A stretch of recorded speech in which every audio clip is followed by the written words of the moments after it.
పరిస్థితి ఉంది ఈరోజు ఈ రాష్ట్రంలో. అంటే ఇంత దుర్మార్గంగా ఈరోజు మారిపోతూ ఉంది. ఇది ఇంకోటి, ఇది మేం చెప్తున్నది కూడా కాదు కదా, నేను స్వయంగా ఒక మంత్రి గారి కుమార్తెనే స్పష్టంగా చెప్పారు. ఏమని చెప్తున్నారు? ముఖ్యమంత్రి గారి సన్నిహితులే తుపాకీ బట్టి బెదిరించారు, ముఖ్యమంత్రి గారు జపాన్ నుంచి ఫైలు ఆపించారు, ఒక మంత్రి గారు టెండర్లు వేయొద్దని మాకు హుకుం జారీ చేశారు, టెండర్ దక్కలేదని డిపార్ట్మెంట్నే మార్చివేసినారు. అంటే మొత్తంగా కూడా ఒక అరాచకం నెలకొన్నది రాష్ట్రంలో. ఇలా ఇంత జరుగుతూ ఉంటే బీజేపీ కేంద్ర ప్రభుత్వం ఎందుకు మౌనంగా ఉందో మాకైతే అర్థమవుతలేదు. ఇప్పుడు ముఖ్యమంత్రి ఆయనే, హోంమంత్రిగా ఆయనే ఉన్నారు. మరి ఇక్కడ విచారణ జరిగే అవకాశం లేదు. ముఖ్యమంత్రే తుపాకీ పంపిండని, ముఖ్యమంత్రి సన్నిహితులే తుపాకీ బట్టి బెదిరిస్తున్నారని, ముఖ్యమంత్రి గారే తన తమ్ముళ్ళ కోసం ఫైళ్లు ఆపారని, సహచర మంత్రే టెండర్లు వేయొద్దని హుకుం జారీ చేశారని చెప్తుంటే దీని మీద విచారణ జరగాలి కదా. నేను కేంద్ర మంత్రి కిషన్ రెడ్డి గారిని, సంజయ్ గారిని డిమాండ్ చేస్తూ ఉన్నా, మీది జాయింట్ వెంచర్ గవర్నమెంట్ కాకపోతే, మీ మధ్య బడే బై చోటే బై సంబంధం అనుబంధం లేకపోతే దీని మీద కేంద్ర ప్రభుత్వ సంస్థల చేత ఎంక్వైరీ చేయండి, లేదా ఒక ఇండిపెండెంట్ జ్యుడిషియల్ కమిషన్ పెట్టి నిజాలు బయటకు తీయాలని చెప్పి ఇవాళ కేంద్ర ప్రభుత్వాన్ని మేము డిమాండ్ చేస్తున్నాం. లేదనుకుంటే మీ మధ్య అక్రమ సంబంధం ఉన్నట్టే, లేదనుకుంటే మీరంతా కలిసిమెలిసి ఈ రాష్ట్రాన్ని ఇవాళ దివాలా తీస్తున్నారు, రాష్ట్రాన్ని దోచుకుంటున్నారని రాష్ట్ర ప్రజలు భావించాల్సి ఉంటుంది. ఈ పాటి దానికి ఇంకా నేను ఏం చెప్తున్నాను, క్యాబినెట్ మీటింగ్ అయినాక డిసెంబర్ 1వ తారీఖు నుంచి 9వ తారీఖు దాకా విజయోత్సవాలు జరుపుతారట. ఎందుకు నాయన?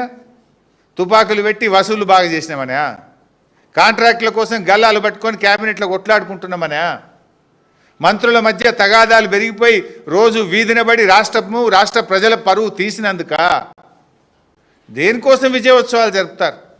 ఈ 23 నెలల పాలనలో మీరు ఏం సాధించారు? మహాలక్ష్మి పథకం ఇచ్చింది లేదు, పెన్షన్లు పెంచింది లేదు, పిల్లలకు ఫీజు రియంబర్స్మెంట్ ఇచ్చింది లేదు, ఓ చెక్ డ్యామ్ కట్టింది లేదు, ఓ చెరువు కట్టింది లేదు, ఓ ఎకరానికి నీళ్ళు ఇచ్చింది లేదు. కేసీఆర్ గారు ప్రారంభించిన టిమ్స్ ఆసుపత్రులను పూర్తి చేసి వైద్యం అందించింది లేదు. కనీసం ఉన్న పథకాలు కూడా కొట్టింది కదా. ఏమని విజయోత్సవాలు జరుపుతారు? కేసీఆర్ గారు ఫీజు రియంబర్స్మెంట్ 20,000 కోట్లు ఇస్తే మేము 2 రూపాయలు కూడా ఇవ్వలేదు, పిల్లల చదువులు ఆగం చేసినామని జరుపుతారా?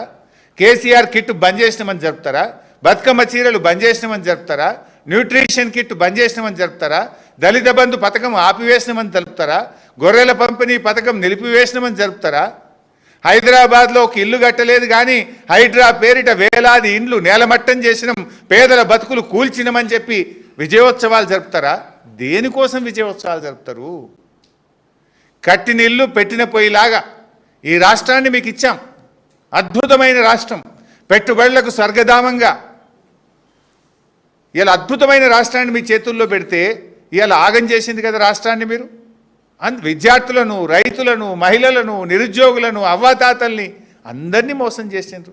అసలు మీరు మోసం చేయని వర్గం ఏదైనా ఉందా? 6 గ్యారంటీలకు దిక్కు లేదు, 420 హామీలకు ఊసే లేదు. ఇంకా విజయోత్సవాలు జరుపుతాము, మేమేందో సాధించినాము. ఏం సాధించిండ్రు? దేనికోసం? ఇలా 2 పంటలకు కేసీఆర్ ఉండగా బరాబర్ కరోనాలో కూడా రైతు భరోసా వచ్చింది. రేవంత్ రెడ్డి ప్రభుత్వం వచ్చినాక 2 పంటలకు రైతు భరోసా ఎగ్గొట్టిండ్రు. కౌలు రైతులకు రైతు భరోసా అని మోసం చేసిండ్రు. రైతు కూలీలకు ఆత్మీయ భరోసా అని చెప్పి పథకాన్ని ప్రారంభించినామని ఫుల్ పేజ్ యాడ్లు ఇచ్చిండ్రు. కానీ ఇవాళ రాష్ట్రం రైతు కూలీలకు రైతు భరోసా దక్కలేదు.